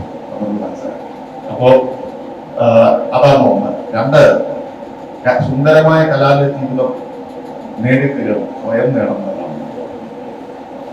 അത് എപ്പോഴും ഈ നമ്മുടെ കഴിവുകൾ വികസിക്കുന്നത്, അറിവ് വികസിക്കുന്നതിനുള്ള സ്വതന്ത്ര അന്തരീക്ഷം ഉണ്ടാവുക. അപ്പൊ കോളേജുകൾ, സർവകലാശാലകൾ എന്നൊക്കെ പറഞ്ഞാൽ സ്വതന്ത്ര ചിന്തയ്ക്ക് അനുയോജ്യമായ അന്തരീക്ഷം ഉണ്ടാവും. അതിങ്ങനെ വരിഞ്ഞു മുറുക്കി ശ്വാസം മുട്ടി വടിവെച്ച് ഇന്ന് സ്കൂളുകൾ പോലും പഴയതുപോലെയല്ല. ഇന്ന് ചൂരൽ കാണില്ല സ്കൂളിൽ. ഞങ്ങളുടെയൊക്കെ ചൂരലാണ്, ചൂരലുകൊണ്ട് അടിയിൽ പോകുന്നുണ്ട്. ഇന്നതൊരു പ്രാകൃതമാണ്. ജനാധിപത്യപരമായ അന്തരീക്ഷം ഉണ്ടാവണം. ക്ലാസ് മുറികളിൽ ഉണ്ടാവണം, പുറത്തുണ്ടാവണം. ആ ജനാധിപത്യപരമായ അന്തരീക്ഷം ഇല്ലെങ്കിൽ അത് നേടിയെടുക്കേണ്ടത് നിങ്ങളുടെ ഉത്തരവാദിത്വം കൂടിയാണ്. നമുക്ക് ഒരു ചോദ്യമൊക്കെ പറ്റുള്ളൂ, സമയത്തിന്റെ പരിമിതികളൊക്കെ കൊണ്ട്. മണ്ഡലത്തിലെ ഏക സർക്കാർ കലാലയമാണ്. ഇപ്പോൾ അതിന്റെ കാര്യം ഭയങ്കര അനിശ്ചിതത്തിൽ തുടരാണ്.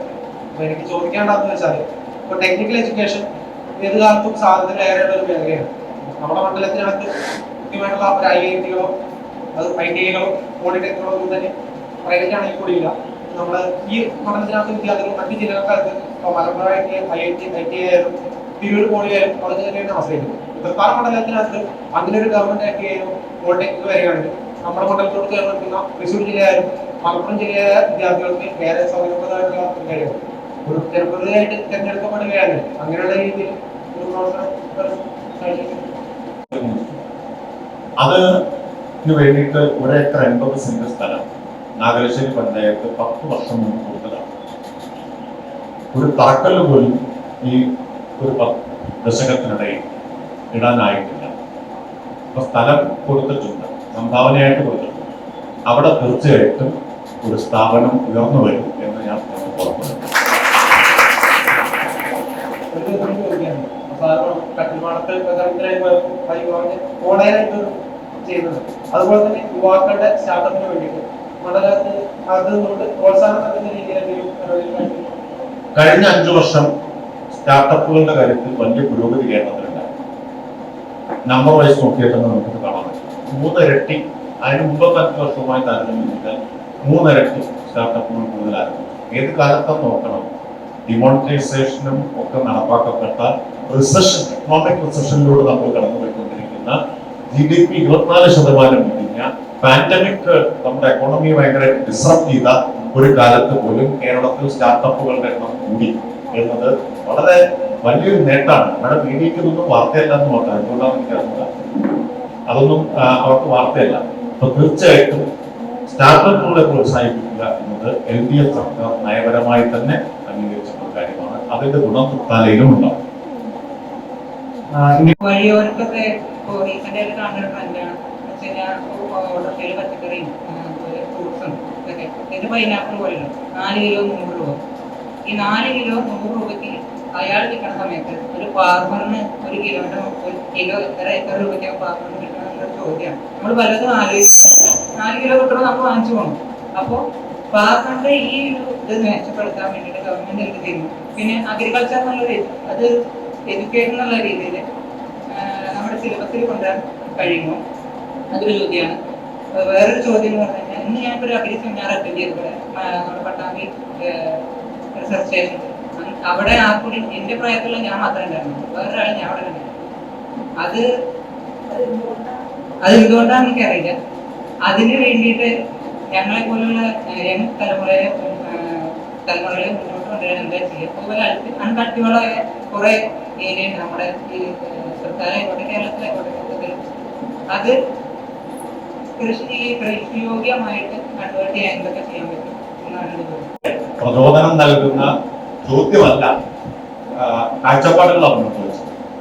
അതിൽ ഇപ്പൊ തരിശായി കിടക്കുന്ന മറ്റു തോതിൽ ഇപ്പൊ കേരളത്തിലുണ്ടായി, കോവിഡ് കാലത്തുണ്ടായി. ഇപ്പൊ സുഭിക്ഷ കേരള പദ്ധതി വന്നു. ഇപ്പോൾ നെല്ലിന്റെ കാര്യത്തിൽ മാത്രം എടുത്താൽ 83,000 ഹെക്ടർ അധികം കൃഷിഭൂമിയിൽ നെല്ല് കൃഷി ആരംഭിച്ചു. അതൊക്കെ വലിയ മാറ്റമാണ്. ആ മാറ്റം ഇനി അടുത്ത 5 വർഷം കൊണ്ട് നമുക്ക് കൂടുതൽ കൊണ്ടുപോകാൻ. പിന്നെ ഈ കൃഷിക്കാരന് ന്യായമായ വില കിട്ടുന്ന കാര്യം, അതാണല്ലോ ഇതിന്റെ ഏറ്റവും പ്രധാന പ്രശ്നം. അതിനുവേണ്ടിയാണ് കൃഷിക്കാർ സമരം ചെയ്തുകൊണ്ടിരിക്കുന്നത്. MSP നിയമത്തിൽ ഉൾപ്പെടുത്താൻ കേന്ദ്ര ഗവൺമെന്റ് തയ്യാറില്ല. പക്ഷേ നെല്ലിൽ ഇന്ത്യയിൽ ഏറ്റവും കൂടുതൽ MSP കൊടുക്കുന്ന സംസ്ഥാനം കേരളമാണ്. അതുകൊണ്ട് കേരളം ബദലാന്ന് വെറുതെ പറയുന്നതല്ല, അനുഭവം നമ്മുടെ മുമ്പിലുണ്ട്. ഇപ്പോ വെജിറ്റബിൾസിന്റെ കാര്യം ചോദിച്ചു. ഇപ്പൊ 16 ഇനം വെജിറ്റബിൾസിന് മിനിമം ഫ്ലോർ പ്രൈസ് MFP നിശ്ചയിച്ച് ഇന്ത്യയിൽ ഒരേ ഒരു സംസ്ഥാനമേ ഉള്ളൂ, അത് കേരളമാണ്. 16 പച്ചക്കറികൾക്ക് അത്. അപ്പൊ അത് സർക്കാർ എങ്ങനെ അഗ്രികൾച്ചറിനെ സപ്പോർട്ട് ചെയ്യുന്നു, ഫാർമേഴ്സിനെ സപ്പോർട്ട് ചെയ്യുന്നില്ല. വേറൊന്ന്, നമുക്ക് ഈ ഉത്പാദനം വർദ്ധിപ്പിക്കണം, വലിയ തോതിൽ ഉത്പാദനം വർദ്ധിപ്പിക്കണം. കാരണം കേരളം ഒരു കൺസ്യൂമർ സ്റ്റേറ്റ് ആണ്, എല്ലാത്തിനും അയൽ സംസ്ഥാനങ്ങളെ ആശ്രയിക്കണം. അതുകൊണ്ടാണ് തമിഴ്നാട്ടിൽ ലോറി നിന്നാൽ നമ്മൾ പട്ടിണിയാവെന്ന് പറയുന്നത്. കാരണം പച്ചക്കറി വരുന്നത് തമിഴ്നാട്ടിൽ നിന്നാണ്. അപ്പൊ കൺസ്യൂമർ സ്റ്റേറ്റ് നിന്ന് മാറ്റി പ്രൊഡ്യൂസർ സ്റ്റേറ്റ് ആയിട്ട് നമുക്ക് മാറാൻ കഴിയും. പ്രത്യേകിച്ച് ഭക്ഷ്യ വസ്തുക്കളുടെ കാര്യത്തിൽ, പച്ചക്കറിയുടെ കാര്യത്തിൽ, നമുക്ക് പാലിന്റെ കാര്യത്തിൽ ഏറെക്കുറെ അതിനടുത്തെത്താൻ കഴിഞ്ഞിട്ടുണ്ട്. ഡയറി ഒരു പ്രധാനപ്പെട്ട നമ്മൾ ഡെവലപ്പ് ചെയ്യേണ്ട ഒരു മേഖലയാണ്. അപ്പൊ അങ്ങനെ മാറാൻ ഈ പറഞ്ഞ തരിശു ഭൂമി കൃഷിയോഗ്യമാക്കുക, ചെറുപ്പക്കാർ കുടുംബശ്രീ ചെയ്യാം, ചെറുപ്പക്കാരുടെ കൂട്ടായ്മകളെ ഇപ്പൊ ക്ലബ്ബുകൾ, എന്തുകൊണ്ട് ക്ലബ്ബുകൾക്ക് തരിശായി കിടക്കുന്ന സ്ഥലം ഏറ്റെടുത്തിട്ടുള്ള ഒരു മത്സര ബുദ്ധിയോടുകൂടി എന്തുകൊണ്ട് ചെയ്തുകൂടാ? അതിനൊക്കെയാണ് ജനപ്രതിനിധിയെ മുൻകൈ എടുക്കുക. ഈ ക്ലബ്ബുകളെ, ചെറുപ്പക്കാരുടെ കലാസമിതികളെ വാട്സാപ്പ് ഗ്രൂപ്പുകൾക്ക് ചെയ്യാം. പഴയ ക്ലബ്ബല്ല, ഇന്ന് ക്ലബിന്റെ സ്ഥാനത്ത് വാട്സാപ്പ് ഗ്രൂപ്പുകളുണ്ട്, ഫേസ്ബുക്ക് ഗ്രൂപ്പുകളുണ്ട്. അവർക്ക് ചെയ്യാം ഇന്ന സ്ഥലത്ത് ഇത്ര സ്ഥലത്ത് ചെയ്യുന്നു. പിന്നെ ഉത്പാദിപ്പിച്ചാൽ ഇതിന്റെ പ്രശ്നം വരുന്നത് ഇതിന്റെ സ്റ്റോറേജ്, ഒപ്പം മാർക്കറ്റിംഗ് ഇതുണ്ട്. അത് കോപ്പറേറ്റീവ് സാധ്യതയെ നമ്മൾ ഉപയോഗിക്കണം. നല്ല ശക്തമായ കോപ്പറേറ്റീവ് മൂവ്മെന്റ് ഉള്ള സ്ഥലമാണ് കേരളം.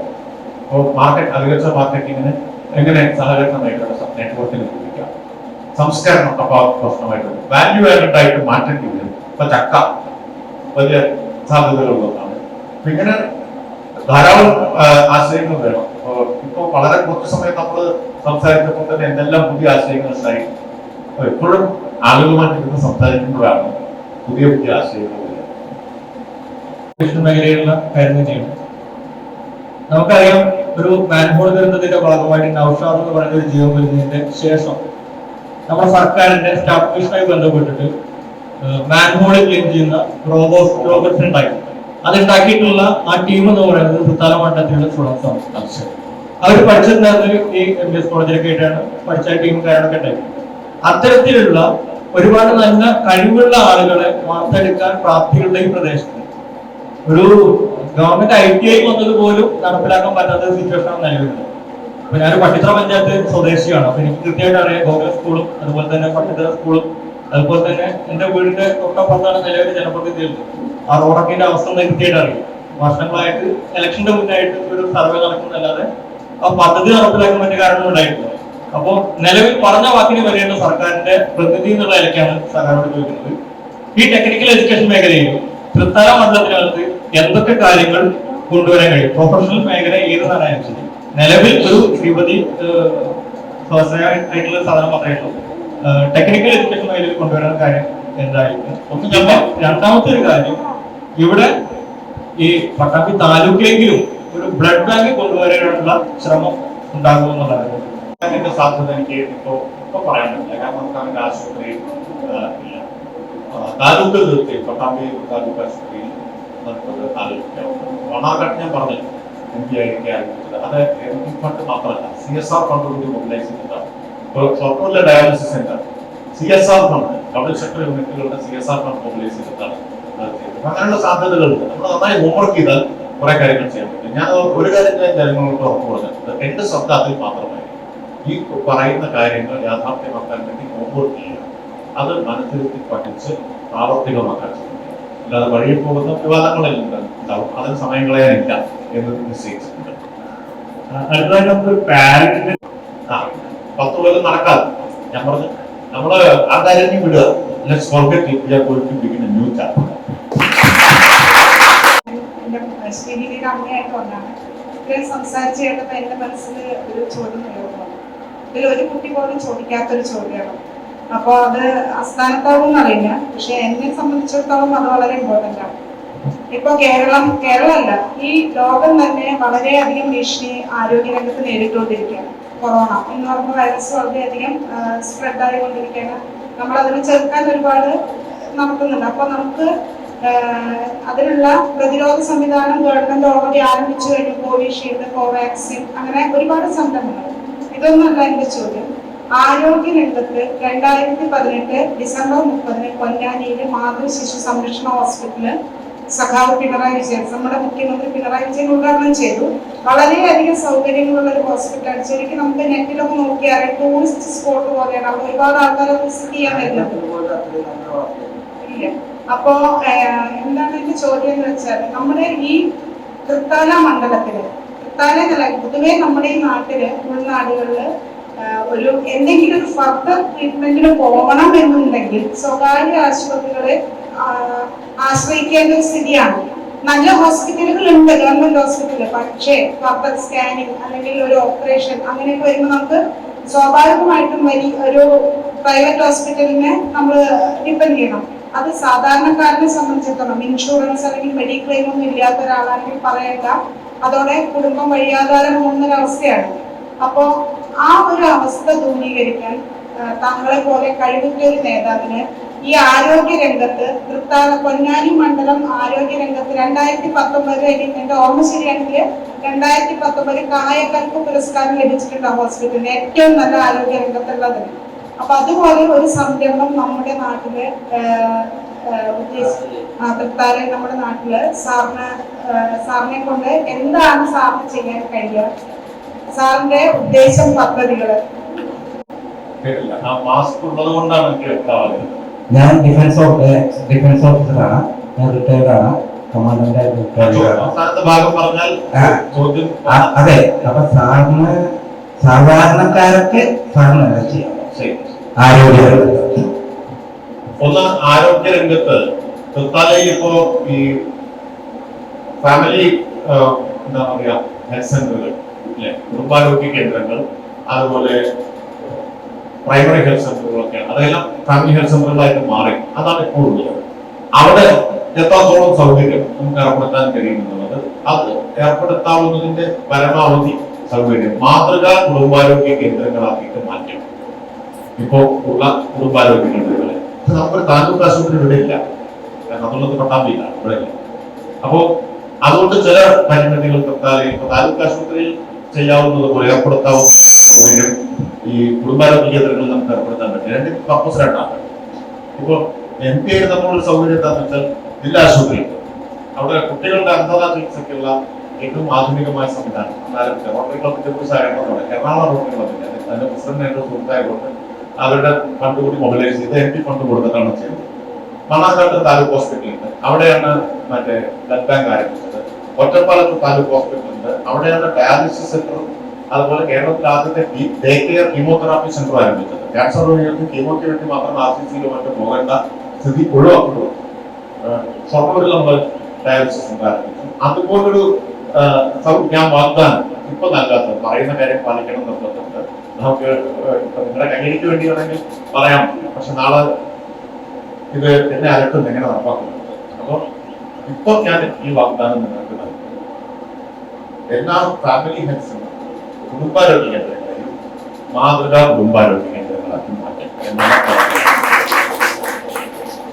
അപ്പോ ഈ തൃത്താല 140 മണ്ഡലങ്ങളില് തൃത്താല മണ്ഡലം മാത്രമാണ് ഏറ്റവും പരിതാപകരമായ സ്ഥിതിയില് എന്ന് ഏതോ ഒരു പാർട്ടികൾ പറയുന്നുണ്ട്. സാറിന്റെ അഭിപ്രായം എനിക്കറിയാം.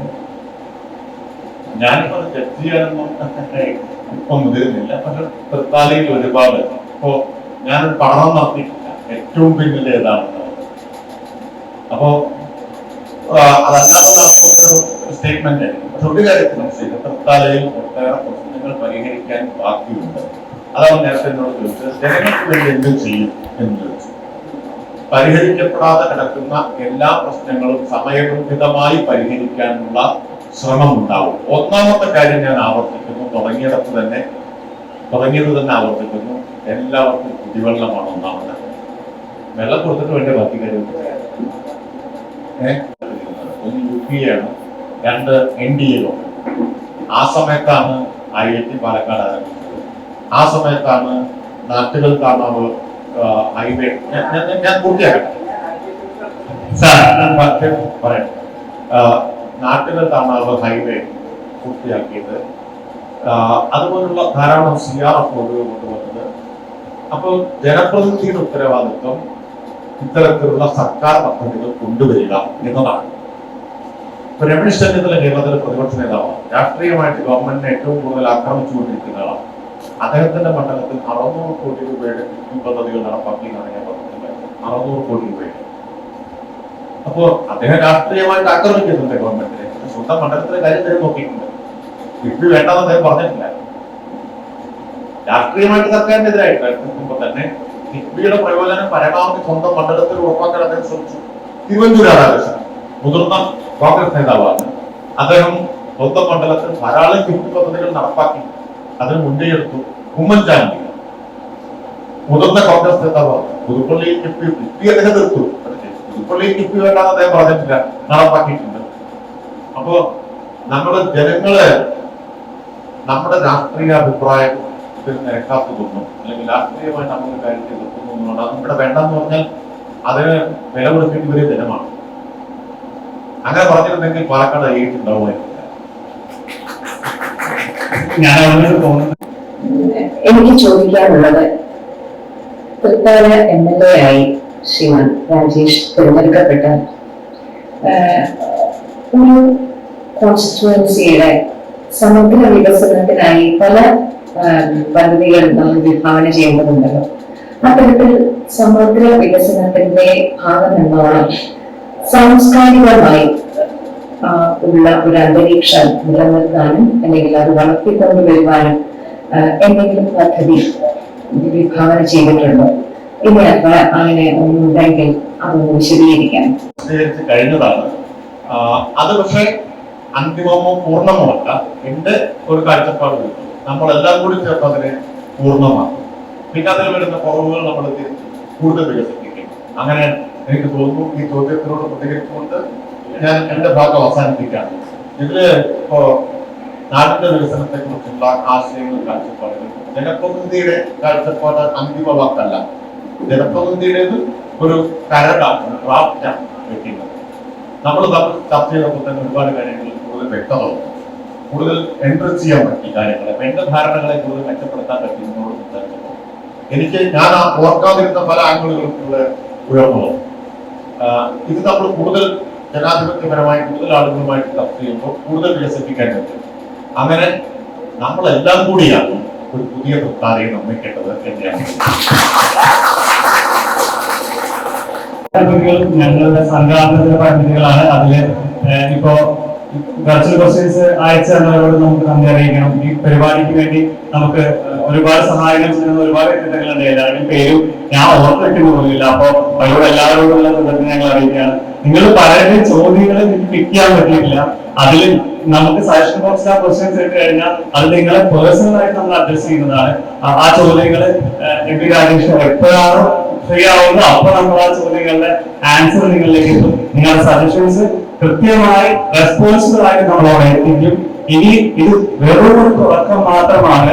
നമ്മുടെ പ്രൊഫഷണൽ തൃത്താലയുടെ ആദ്യത്തെ പരിപാടി മാത്രമായി ഇതിനെ കാണുക. ആദ്യം എന്ന് പറയുമ്പോൾ അത് ഇനിയും മുന്നോട്ട് പോകാനുള്ളതാണ്. ഈ സദസ്സിന്റെ കാര്യങ്ങൾ നമുക്കറിയാം, നമ്മൾ നടത്തുന്നതിന്റെ കാര്യങ്ങൾ നമുക്കറിയാം. അതിനെല്ലാം ക്ഷമാപണം പറഞ്ഞുകൊണ്ട് ഇവിടെ വരാൻ മനസ്സ് കാണിച്ച് നിങ്ങൾ ഓരോരുത്തരോടും MP രാജേഷിനോടും എല്ലാവിധ നന്ദികൾ അറിയിക്കുന്നു. ഈ പരിപാടി അവസാനിപ്പിക്കുകയാണ്. ഇനി ചെറുതായിട്ടൊരു ഇൻഫോർമൽ ആയിട്ട് ചെറിയൊരു ഫോട്ടോ ഒക്കെ എടുക്കണമെങ്കിൽ അതൊരു സെഷൻ നമുക്ക്